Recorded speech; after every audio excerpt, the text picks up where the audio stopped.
ઓમ તત્સત. પરમાત્મા સદગુરુ મહારાજનો જય. કે સદગુરુ કેવા હોવા જોઈએ? તો પ્રથમ વિચારીએ તો ગુરુ શબ્દ એ તો એક ચવાઈ ગયેલો વરગાળ જેવું થયું છે, જે આપણા સર્વના સામાજિક વ્યવહારોનો એક ચીલાચાલુ કે પછી એક પ્રકારનો ધારો જ બની ગયો છે, જેને પ્રથા કહેવાય છે. કારણ કે કોઈને પૂંછડો અને કોઈને કાન પકડાવી દઈ કંઈક ને કંઈક કર્મે કે ઉપાસનાએ ચડાવી દઈ ભય કે પ્રલોભનોમાંથી ઊંચા આવવા જ ના દે અને પોતે મજા કરે. આવાને ઉકરડામાં છોલા વેણી ખાતા ગધેડાઓ જ કહેવાય છે, પણ સદગુરુ કહેવાય નહીં. કોઈ તો પરચા પુરાવા કે ચમત્કારોમાંથી મોજ ફસાવી દે છે, એવા પણ ગુરુ થઈ બેઠા છે. આમ ચેલાનું થવું હોય તે થાય, બાકી હાલ તો આપણું ભાગ્ય જ ખુલ્યું છે, એટલે કે ભોગવી લો. કારણ કે ગુરુ ગોતવા ના જવા પડે અને ચેલા તો શોધ્યાય ના જડે. કારણ કે જેમ એક જગ્યાએ એક દેડકો પાણીના ખાડામાં અડધો બાર એ રીતે બેઠેલો હતો અને ત્યાં થઈને સાપ નીકળ્યો. સાપે દેડકાને પકડ્યો. હવે અડધો પકડ્યો ને અડધો બહાર રહી ગયો, એનું મોઢું બહાર રહી ગયું. હવે સાપ દેડકાને ગળવા માટે પ્રયત્ન કરે છે, પણ દેડકાનું મુખ બહાર રહેલું હોવાથી એને ડ્રાઉં એટલે ત્યાં ચાલુ જ છે. નથી સાપ ગળી શકતો, નથી સાપ છોડી શકતો, નથી દેડકો મરી શકતો, નથી દેડકો બચી શકતો.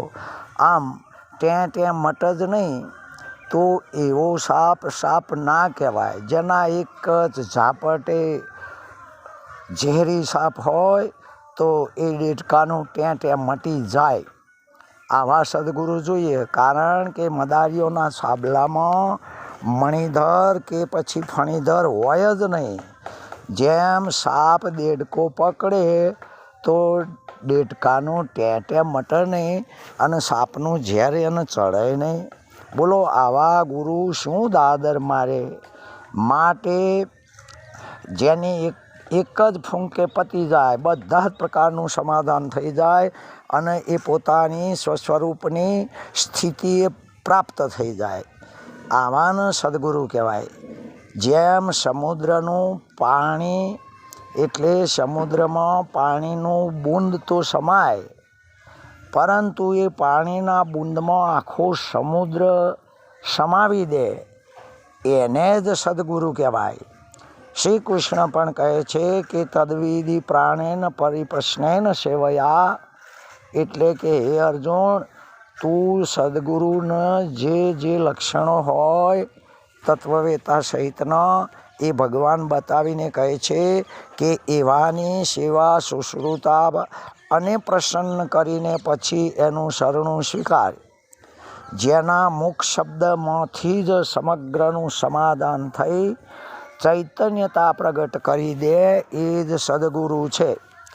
જે કોઈ પણ સેવક પાસેથી કોઈ જાતની અપેક્ષા જ ના રાખે, છતાં પણ છત્રપતિ શિવાજી પોતાનું રાજ્ય કે શિવનેરી કિલ્લો પણ સમર્પણ કરે તો પણ જે અસ્વીકાર કરે એ જ સુરાપુરાની બાબતો છે, એમના જ અધિકારી અગર તો સદગુરુ કહેવાય.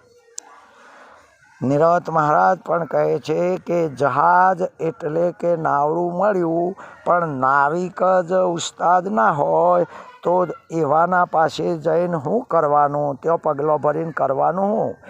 એમ માનવ દેહમાં જિજ્ઞાસા પ્રાપ્ત થાય, પણ અભેદ જ્ઞાની સદગુરુ ના જ હોય તો જીવન કઈ રીતે પાર ઉતરશે?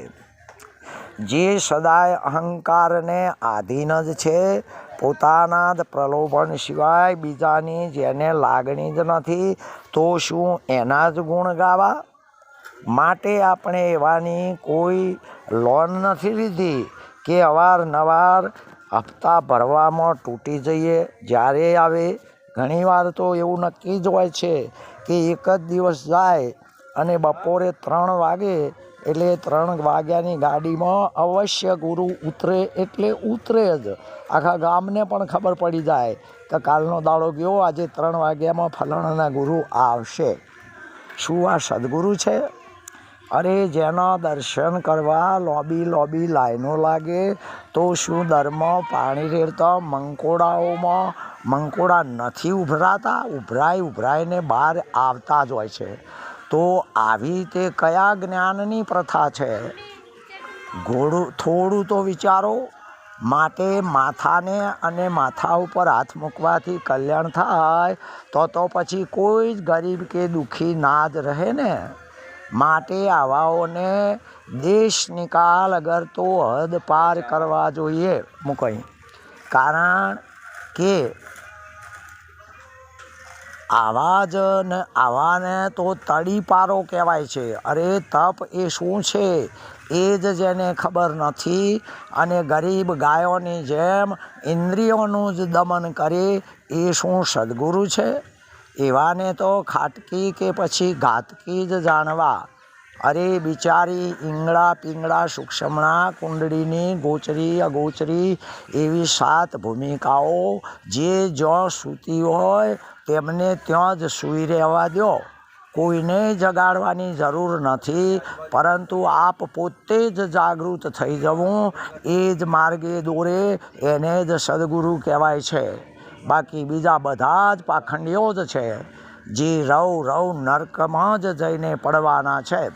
બાકી ગુરુ એટલે કે જેટલું માનીએ, વાંચીએ, વિચારીએ અથવા તો વર્ણન કરીએ તેથી એ મહાન એટલે કે ગુરુ એમ થાય છે. જેનામાં ગુરુત્વાકર્ષણ છે એને જ સદગુરુ કહેવાય છે.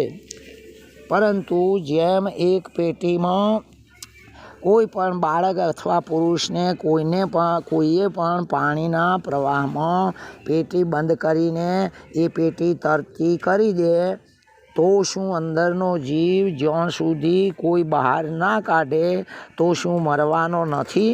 છે જ. પરંતુ કર્ણની જેમ કોઈ એને બહાર કાઢનારો તો મળવો જ જોઈએ ને. એમ અષ્ટધાતુઓની આ શરીરરૂપી પેટીમાં એક સંસારરૂપી પ્રવાહમાં પડ્યા છીએ અને આ શરીરમાંથી કોઈ બહાર કાઢનાર એટલે કે સદગુરુ જ ના મળે તો શું આપણે અમરલોકમાં પહોંચી જવાના ખરા? તો ના, કદાપી પણ નહીં. આમ જે પોતે જ શરીરમાં છે એ શું બીજાને તારશે ખરો?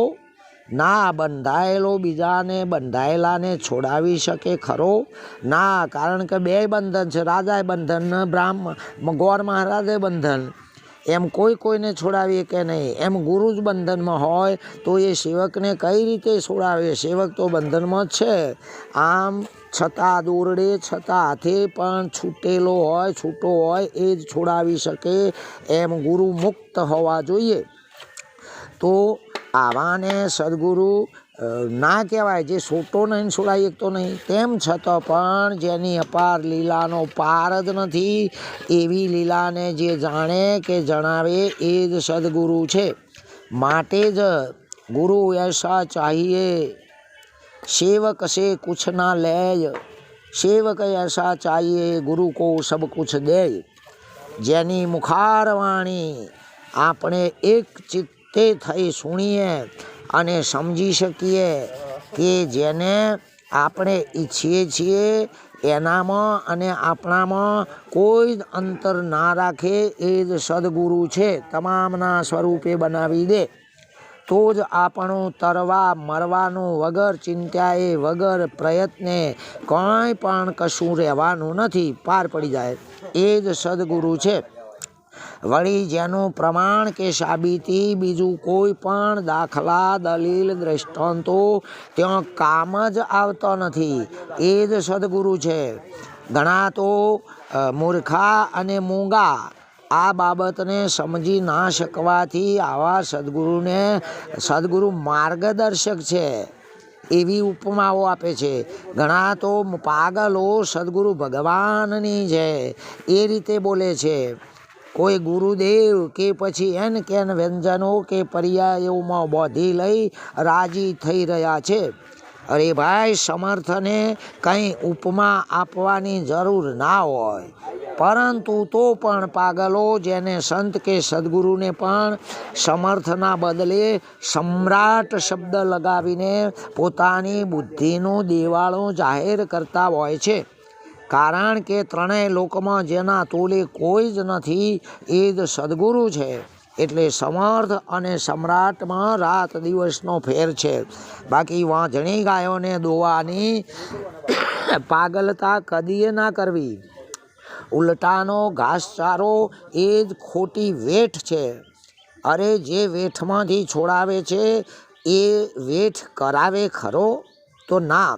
માટે જ્યાં સુધી નામથી જ હાક, સત્તા કે પ્રભાવ પડતો હોય ત્યાં સુધી શરીરનો દેખાવ કરવાની જરૂર નથી. વર્તમાનથી એમ, જ્યાં સુધી શરીરથી શરમ કે પ્રભાવ પડતો હોય ત્યાં સુધી હાકોટા કરવાની જરૂર નથી.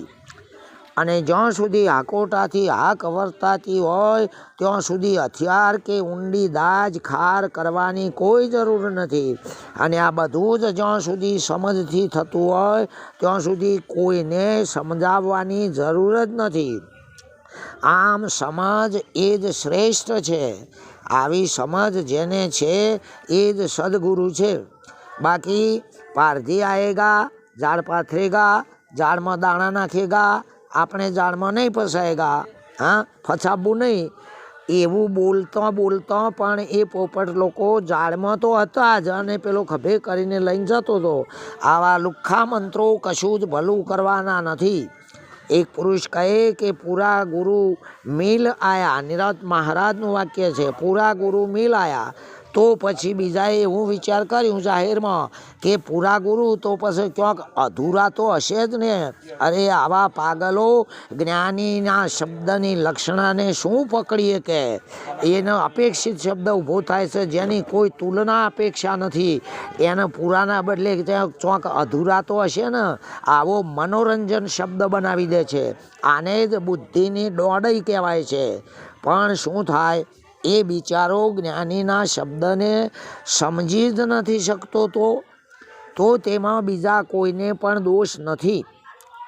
એટલે વ્યક્તિગત નથી, દોષ નથી. મનોરંજનનો આ વિડીયો છે અને સાચાને ઓળખવો એ જ લાગણી છે, વ્યક્તિગત દોષો માટે નથી. આમ સદગુરુ તો સદગુરુ જ છે. તે રાત પડે અને વાઘ કે સિંહ બની જાય આવા નાટકો સદગુરુ કદાપી ના કરે. સદગુરુ કોઈને ગભરાવે નહીં, કારણ કે એ પોતાના જ સમજે છે ને પોતાના જ કરી લે છે. અને સદગુરુ શરણે આવનારના થઈ પણ જાય છે. આમ એક મેક હોય છે. સદગુરુ મહારાજનો જય.